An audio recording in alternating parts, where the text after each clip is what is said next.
تو یہ ساری پروسیڈنگ ختم ہو جائیں گی جب تک کہ کوئی اور ادارہ اپنی پروسیڈنگ سٹارٹ نہ کرے.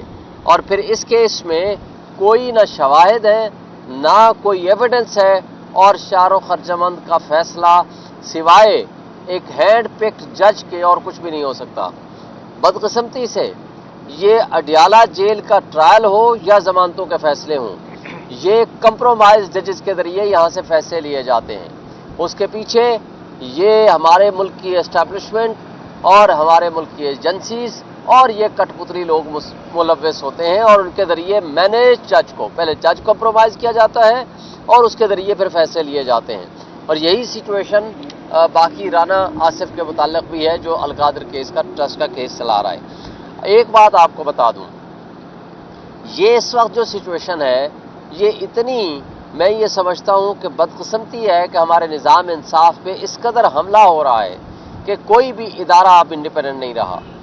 یہ ہی شار و خرچمند ہے جس نے عدت کیس میں 6 مہینے کیس سننے کے بعد جس دن فیصلہ سنانا تھا خط لکھ دیا چیف جسٹس کو کہ جناب یہ کیس ٹرانسفر کر دیا جائے تو کیسا ہوگا، یا میں سنوں یا نہ سنوں. اور چیف جسٹس صاحب نے ہمارے سنے بغیر، ہمارا انپوٹ لیے بغیر انہوں نے ان کو اپلیکیشن ایکسیپٹ کر لی. یعنی جو 6 مہینے کیس کو چلاتے رہے مقصد صرف یہ تھا کہ کسی طریقے سے ان کو جیل میں رکھا جا سکے. جو ہی وہ کیس کا فیصلہ آیا کسی انڈیپینڈنٹ جج کے پاس یا جب بحث ہوئی تو ان کو پھر وہ بری و ذمہ ہو گئے، وہ کیس ہی ختم ہو گیا. تو جو 7 مہینے 8 مہینے جیل میں رکھا جس میں یہ شار و خرجمند رسپانسیبل تھا، تو اس کی ذمہ دار کون ہوگا؟ کسی بھی شہری کو ایک دن کے لیے بھی جیل میں رکھنا without due process of law یہ انلیگل اینڈ انکانسٹیٹیوشنل ہے. اور جس انداز سے میں یہ سمجھتا ہوں کہ اب قاضی عیسیٰ صاحب کیسز کو سن رہے ہیں، وہ ناانصافی کی بدترین مثالیں قائم کر رہے ہیں. اور نہ صرف وہ ناانصافی کی مثالیں قائم کر رہے ہیں بلکہ پاکستان کی تاریخ میں آج تک جتنے چیف جسٹسز گزرے ہیں یا سپریم کورٹ کے ججز گزرے ہیں ان کی تاریخ لکھی جا رہی ہے. اور ان کی تاریخ ان ناکام یا سیاہ ترین کارنامے یا وہ غلط فیصلے ہیں جو ججز کے، ان میں سب سے لویسٹ اگر کوئی فیصلہ تصور کیا جائے گا تو وہ قاضی عیسیٰ کا تصور کیا جائے گا.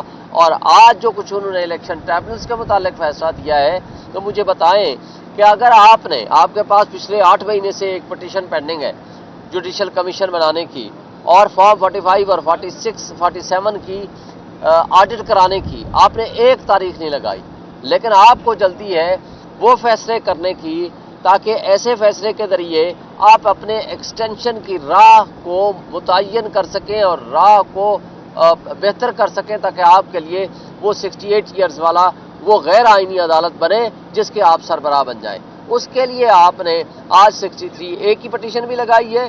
اسی کی خاطر یہ الیکشن ٹریبونل کا بھی فیصلہ دیا ہے، اسی کی خاطر آپ نے ریکاؤنٹنگ کے بھی فیصلے دیے ہیں، اسی کی خاطر آپ نے ہم سے بلے کا نشان بھی چھینا ہے، اسی کی خاطر نواز شریف کی تاحیات نااہلی کو بھی ختم کیا ہے، اور اسی کی خاطر انہی کرپٹ ریٹرننگ آفیسرز کے ذریعے ہمارے الیکشنز کرانے کا بھی فیصلہ دیا ہے. اس کے علاوہ بے شمار فیصلے ہیں جو یہ تاریخ لکھ رہی ہے جو آپ کو سیاہ ترین الفاظ میں یاد رکھیں گی. آگے نعیم صاحب بات کریں گے. آپ پڑھنے کو بسم اللہ الرحمن الرحیم. دیکھیں آج بڑی افسوسناک صورتحال ہے کہ توشہ خانہ کیس کے اندر خان صاحب اور بی بی صاحبہ کی ضمانتیں جو ہیں وہ عدالت نے مسترد کر دی ہیں. جہاں سزائیں دینی ہوں وہاں پر پوری رات 11-12 بجے تک ٹرائل جاری رہتے ہیں. اور اس توشہ خانہ کیس کے اندر ساری دنیا نے دیکھا کہ سرکار جو ہے جان بوجھ کر ڈیلے کر رہی تھی کہ میکسیمم ٹائم گین کیا جائے کہ عین موقع پر ضمانتیں خارج کی جائیں، پھر ادھر سے سپیڈ اس سے ٹرائل کے اندر لگائی جائے، القادر ٹرسٹ کیس کے اندر نئی سزا ہو جائے، تب تک یہ ضمانتیں جو بھی ہم نے ڈیسیجن دینا ہے خارج بھی کرنی ہے، تو پھر اوپر اگر جائیں گے بھی تو مقصد کیا ہے؟ مقصد صرف اور صرف خان صاحب اور بی بی صاحبہ کو اندر رکھنا.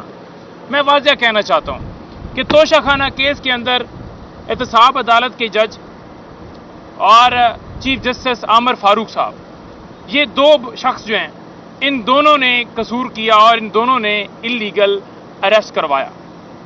یہ کیسے کروایا کہ خان صاحب اور بی بی صاحبہ کی طرف سے جو ایک پٹیشن دائر کی گئی تھی اسلام آباد ہائی کورٹ میں، جو نوٹسز بھجوائے گئے تھے نیب کی طرف سے، ان نوٹسز کو چیلنج کیا گیا تھا، لیکن وہ 5 دفعہ لگانے کے باوجود اس پر سماعت چیف جسٹس عامر فاروق صاحب نے نہیں کی۔ پھر یہ کہتے ہیں جی کہ عامر فاروق صاحب کے بارے میں یا کسی جج کے بارے میں 5 دفعہ سماعت نہیں کی۔ پھر کیا کیا کہ جو احتساب عدالت کا جج ہے ان کے پاس ہم نے خان صاحب اور بی بی صاحبہ کی درخواستیں دی، پریریس بیلز فائل کی۔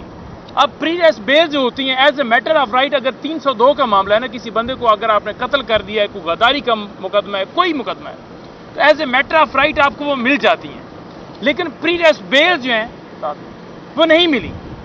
ٹھیک ہے جی، انہوں نے کیا کیا کہ اس کے اندر نوٹسز فرما دیے۔ جب نوٹسز فرمائے ہیں تو نوٹسز کے درمیان ہی گرفتاری جو ہے وہ ڈال دی گئی، حالانکہ ایسا ممکن ہی نہیں ہے۔ اور جب نیب ترمیم کے اوپر فیصلہ آ گیا سپریم کورٹ کے بعد، تو توشہ خانہ کیس ہو یا القادر ٹرسٹ کیس ہو تو ختم ہو جانا چاہیے، لیکن القادر بھی چل رہا ہے اور توشہ خانہ کا کیس جو ہے وہ جا کر سرکار نے یہ عدالت کے اندر کہا کہ یہ جو کیس ہے اب یہاں پر نہیں چل سکتا، کیونکہ اس کی مالیت جو ہے 50 کروڑ سے نیچے ہے، 3 کروڑ اور 20 لاکھ کا یہ کیس ہے، تو اس کو یہاں سے ٹرانسفر کیا جائے FIA کے پاس۔ اب یہ اس عدالت کے پاس جورسڈکشن ہی نہیں تھی، اس عدالت نے، نیب عدالت نے، احتساب عدالت نے یہ کیا کہ اس کیس کو FIA کے پاس بھیج دیا۔ اب FIA اسپیشل جج جو ہیں وہ آ کے، ان کا نوٹیفیکیشن ہوا، انہوں نے آ کے ٹرائل شروع کیا، کیس کے اوپر، ضمانت کے اوپر سماعت شروع کی۔ اب ضمانت کے اوپر جب سماعت شروع کی ہے تو آپ کو چاہیے کہ فی الفور فیصلہ دیا جائے۔ آپ کیوں بہانے مان رہے ہیں؟ ہمیں پتہ تھا کہ یہ بیلز خارج کریں گے، لیکن ہم کہہ رہے تھے کہ اگر خارج بھی کرنی ہے تو جلدی کریں تاکہ ہم ہائی کورٹ کے اندر جائیں۔ انہوں نے جان بوجھ کر کیس لٹکایا۔ 4تھی دفعہ توشہ خانہ کیس سٹارٹ ہو رہا ہے۔ اس سے پہلے جج ہمایوں دلاور نے سزا دی، اس کے بعد نیب احتساب عدالت نے 14 سال سزا دی توشہ خانہ کیس کے اوپر۔ ایک جیلی رسیدوں کے حوالے سے FIR درج ہے، اسلام آباد کے اندر چل رہی ہے، اور چوتھا یہ کیس یہاں پر FIA کے اندر یہ چل رہا ہے۔ کہیں پر بھی اگر کوئی کیس سٹارٹ ہوتا ہے نا، کوئی ڈپارٹمنٹ کرتا ہے، FIA کرتا ہے، نیب کرتا ہے یا کوئی کرتا ہے، وہ اپنی ایک انکوائری شروع کرتا ہے، اپنا ایک کیس بلڈ کرتا ہے، نوٹسز کرتا ہے یا اس کے اوپر پوری وہ کاروائی کرتا ہے۔ لیکن یہاں پر کیا ہے؟ یہاں پر ڈائریکٹلی نیب نے کہا جی اب FIA کرے گا، حالانکہ قانون کے اندر یہ ممانعت ہے، یہ پاسبل ہی نہیں ہے۔ اور قانون کے اندر یہ بھی ہے آپ نے ایک جرم کے اوپر ایک دفعہ سزا دے سکتے ہیں، ٹرائل چلا سکتے ہیں، ایک بھی جرم تو ہوا نہیں ہے، لیکن یہاں پر کیا ہے کہ 4تھی دفعہ سٹارٹ ہے، تو کھلے عام قانون اور آئین کی دھجیاں اڑائی جا رہی ہیں۔ مقصد کیا ہے؟ مقصد یہ ہے کہ بشرا بی بی صاحبہ جو ہیں، خان صاحب جو ہیں، وہ ٹوٹیں، کیونکہ اب آپ دیکھیں کہ 9 مئی کے کیسز آج لاہور میں لگے ہوئے ہیں۔ ضمانتیں ڈیسائیڈ کیوں نہیں کی جا رہی ہیں؟ آپ درخواستیں آپ ڈیسائیڈ تو کریں، اگر آپ نے خارج ہی کرنی ہے تو کر دیں، لیکن لیٹ کرنا، 6 مہینے لیٹ کرنا، سال کرنا، اور سال کے بعد کہہ دینا جی خارج ہو گئی ہے، مقصد یہ ہے کہ وہ باہر نہ آئے۔ اور بی بی صاحبہ کی بیل خارج کرنے کا مقصد یہ ہے کہ ان کو، بی بی صاحبہ کو مینٹلی ٹارچر کیا جائے، خان صاحب کو مینٹلی ٹارچر کیا جائے، کیونکہ پورے انہوں نے ہتھ کنڈے اپنائے، خان صاحب کے اوپر 250 کیسز بنائے، پارٹی کے اوپر کیسز بنائے، پارٹی کے اوپر کریک ڈاؤن کیا، نشان لیا، الیکشن میں ڈاکہ ڈالا، 9 مئی کا ملبہ ہمارے اوپر ڈالا، سارا کچھ کیا۔ انہوں نے دیکھا کہ وہ ٹوٹ نہیں رہے، تو لہٰذا اب ان کی اہلیہ کو سزائیں دے کر، ان کو اندر رکھ کے، ان کو ٹارچر کر کے کسی نہ کسی طریقے سے ان کو توڑا جا سکے۔ عقل کے اندھے ہی ہیں، بے وقوف ہیں، ان کو سمجھ نہیں آ رہی کہ وہ شخص، اس کے دل میں جو ارادہ ہے وہ یہ ہے کہ میں نے اس ملک کی خاطر ہر حد تک جانا ہے، اور ہر حد تک میں نے کوشش کرنی ہے کہ اپنی ایفرٹ سے اس ملک کو میں آزاد کروں، ہمارے تمام ادارے آزاد ہوں۔ تو جب انسان کا ایمان جو ہے اللہ تعالیٰ پر اتنا پختہ ہو اور اس کے ارادے اتنے نیک ہوں، کیا یہ دنیاوی طاقتیں اسے روک سکتی ہیں، اسے ڈرا سکتی ہیں، اسے پیچھے ہٹا سکتی ہیں؟ تو ساری ان کی کوششیں جو ہیں وہ بالکل بے جان ہیں۔ آج میں، یہ شعیب شہین صاحب کھڑے تھے، میں کھڑا رہا ہوں، سلمان اکرم راجہ صاحب سینئر ایڈوکیٹ ہیں سپریم کورٹ کے، شعیب شہین صاحب سینئر ایڈوکیٹ ہیں سپریم کورٹ کے، ہمیں آج سماعت کے اندر ہائی کورٹ کے حکم کے باوجود اندر جانے نہیں دیا گیا۔ 10:30 سے میں آیا کھڑا ہوں، کہا گیا جی اوپر سے حکم آتا ہے جی ہم آپ کو بھیجتے ہیں۔ ہائی کورٹ کے حکم کی وائلیشن کی گئی ہے، کمیشن جو ہے ہائی کورٹ نے اپوائنٹ کیا ہے اس وجہ سے کہ آپ نے جا کر ان کو جو ہرڈلز ہوتی ہیں اس کو سموتھ کروانا ہے۔ ضیاء بھائی میرے ساتھ کھڑے ہیں،